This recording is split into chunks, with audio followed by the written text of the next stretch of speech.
Assalamualaikum warahmatullahi wabarakatuh. Bismillah, alhamdulillah, wassalatu wassalamu ala rasulillah, Sayyidina wa maulana Muhammad Nurullah, syarri wa syarri fi syarri la Allahu asma wal sifatih. Asyhadu an la ilaha illallah wa asyhadu anna Muhammadar Rasulullah. Allahumma la ilaha illa antal awalu wal akhiru wa antal batinu was zahiru. Saudara-saudara yang saya cintai dan yang saya sayangi dimanapun berada, semoga senantiasa dalam bimbingan Allah Subhanahu wa Ta'ala, diberikan rahmat sehat jasmani dan rohani, rahmat panjang umur serta rahmat ilmu dan rahmat kesejahteraan dunia akhirat. Amin ya rabbal alamin. Saudara-saudara, pada kesempatan ini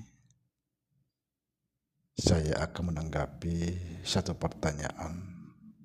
Siapa yang berbuat maksiat? Subhanallah.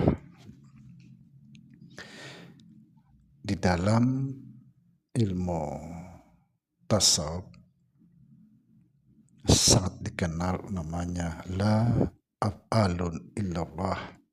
Tidak ada perbuatan kecuali perbuatan Allah.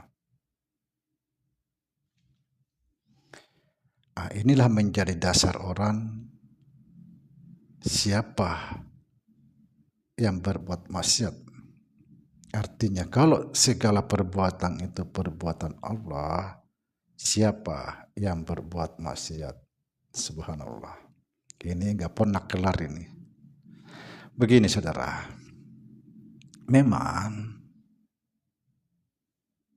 kalau kita betul-betul memahami ini, maka akan pasti bisa nyambung. Tapi kalau enggak memahami ilmunya, enggak akan bisa nyambung.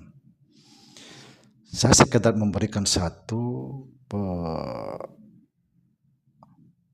penyampaian, mudah-mudahan bisa diterima, karena kita tidak bisa terlalu dalam masalah ini karena sangat berbahaya juga. Begini, la af'alun illallah,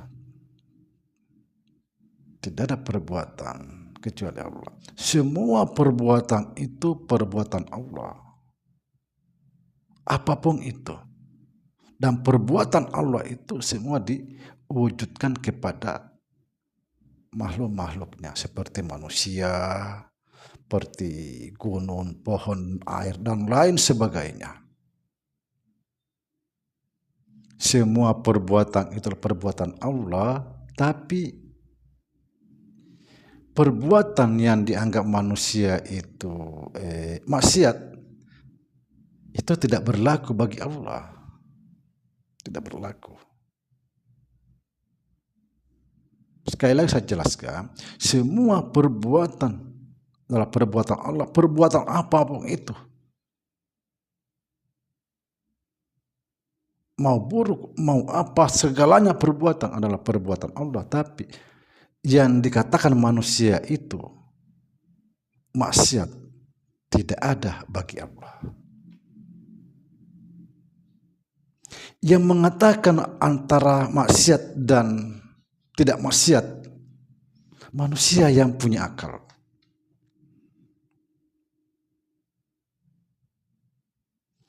Allah penciptakan akal, tapi dia tidak berakal. Kalau dia berakal, berarti sama seperti sesuatu.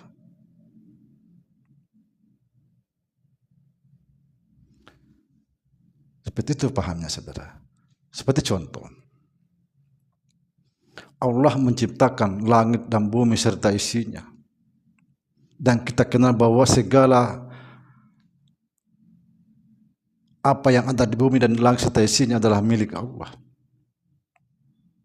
Di sini saya kasih sedikit pemahaman untuk mendekatkan paham ini. Saya punya rumah. Rumah ini saya bikin, lalu saya tempati. Setelah rumah itu saya rusak lagi kembali, maka bagi saya tidak berlaku maksiat. Tapi ketika orang lain datang merusak rumah saya, maka itulah dikatakan maksiat.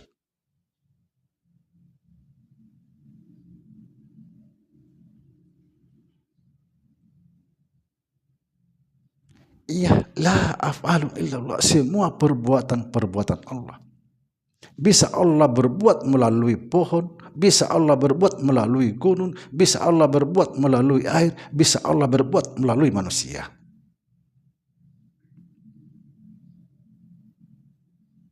Ketika Allah berbuat melalui manusia, karena manusia punya akal, maka disitulah tercipta hak dan batil. Karena dia pakai akal. Tapi ketika Allah berbuat melalui pohon, gunung, dan air segalanya, tidak ada disebut maksiat. Apa sebab? Karena mereka tidak punya akal.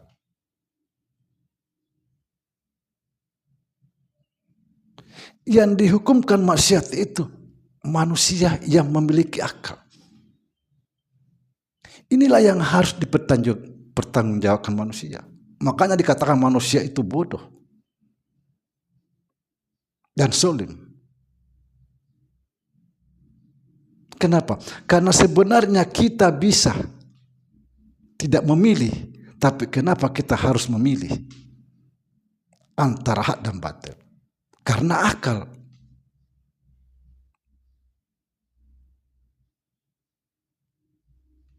Ketika Allah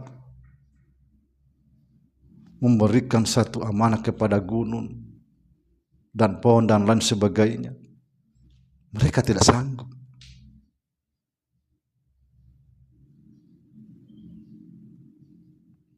Lalu manusia menerima. Lalu dikatakan dalam Al-Quran, sesungguhnya manusia itu bodoh dan zalim. Diberi akal justru dikatakan bodoh dan zalim. Kenapa? Karena mestinya kita tidak harus memilih, tapi karena ada akal harus memilih antara hak dan yang batil. Ini kan terbalik-balik. Kalau misalnya kita dalam pandangan dunia, kalau tidak punya akal dikatakan bodoh. Justru Allah memandang manusia itu bodoh dan zalim karena dengan akal tadi ini. Kenapa kamu harus memilih? Karena kamu bisa tidak memilih. Nah, ketika kita bisa kembalikan ini semua kepada Allah, itu luar biasa. Apa kata Allah? Keluar engkau dari hukumku, niscaya engkau sampai padaku. Yang menghukum kita ini adalah akal kita sendiri.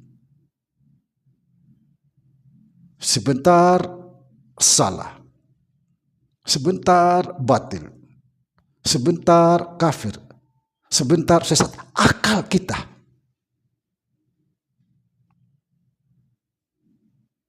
Saya kembalikan lagi.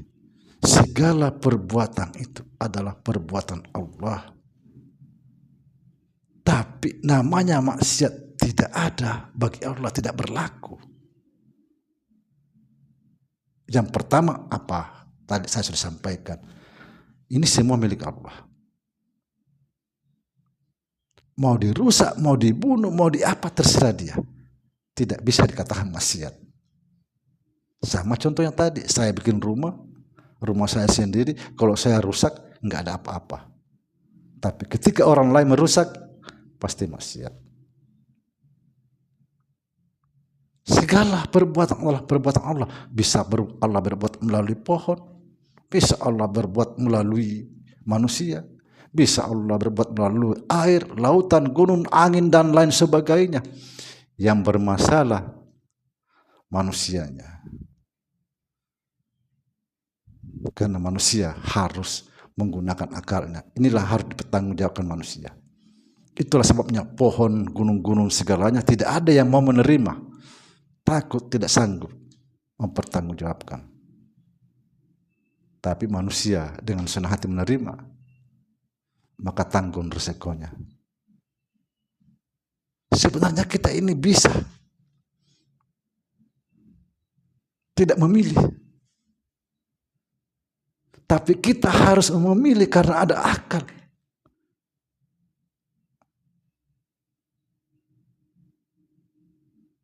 Coba kita perhatikan saudara, karena gunung-gunung, pohon, dan lain sebagainya, ketika dia datang longsor gunung, membunuh semua orang, satu kampung, tidak dikatakan maksiat. Apa sebab? Karena mereka tidak punya akal. Ini luar biasanya. Lalu bagaimana caranya? Supaya akal ini tidak berfungsi. Subhanallah.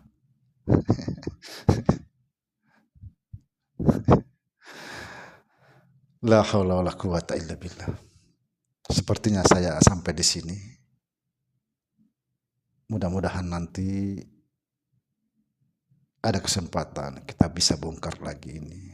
Insyaallah. Assalamualaikum warahmatullahi wabarakatuh.